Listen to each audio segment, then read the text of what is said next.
I have always been a fan of the movies and of the books, and just thought it'd be a really cool thing to be involved with. And I love to write, and we got together and did our thing, so I wrote and recorded it.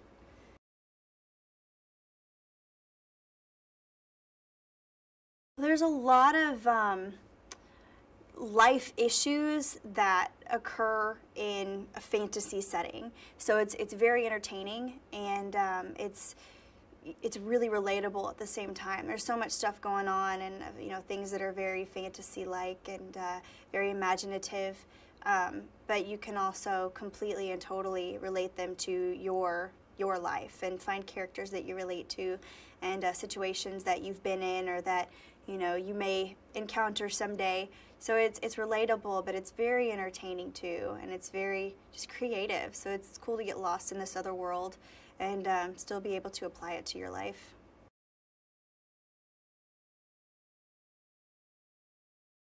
Throughout the movie, I think I relate to Lucy the best, because she's kind of trying to find herself, and she has this older sister that's beautiful, and she wants to be like her older sister, and instead of worrying about being the best Lucy she can be, she kind of tries to live up to this other expectation that she has. And I feel like we all, especially women, do that quite a bit. We're always striving to be better and to be like someone else, when we should really just focus on ourselves and I can be the best Carrie that I can be.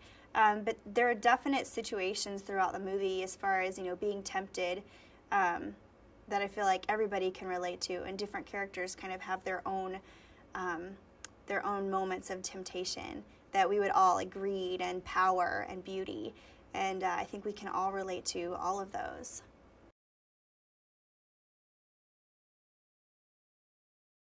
The song we ended up going with is "There's a Place for Us."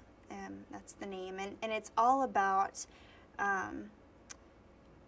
even when things don't seem so great, there's some place that you're powerful and you're beautiful and you're all the things that you strive to be. There's a place where you are in charge and you are in a good way. There's a place where you fit.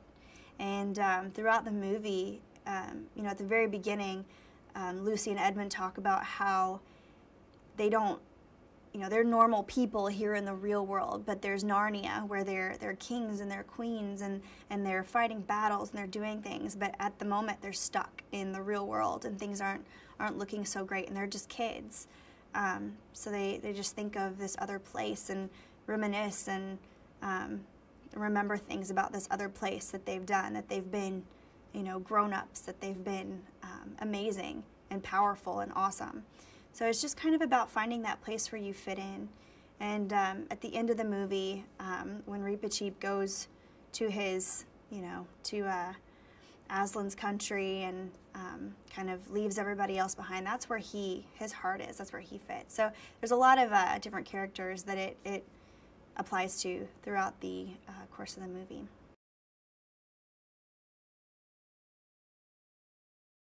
We wanted it to be kind of magical and kind of, I don't know, otherworldly. So we wanted a lot of strings on it. We wanted a lot of, I don't know, it's a big song. It's a big ballad. When you hear it, you would think, hey, that should be in a movie. And like I said, I've never written for a movie like this. I've never had this box of these themes you write about. Normally we just go into a writing room and see what happens. There are no agendas. There are no expectations. We just see what we can get. And with this one, it was all about these themes and these parameters, and but it was really cool. It was a good experience, and I feel like we all succeeded.